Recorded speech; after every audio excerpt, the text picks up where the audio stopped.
আমরা চলে গেলাম গলসি তালতলা আলিস কেকের দোকানে। আর তোমাদের জানিয়ে রাখি, এখন আমার ফেসবুক পেজে প্রায় 300 ফলোয়ার কমপ্লিট হতে চলে।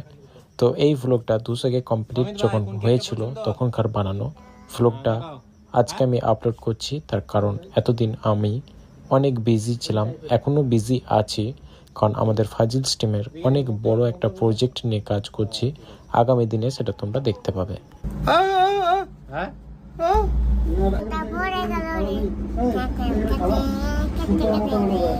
যাই হোক, দেন কেকের দোকান থেকে বেরিয়ে সোজা বাইক নিয়ে চলে গেলাম আমাদের পাশের গ্রাম খেতুরের ব্রিজে।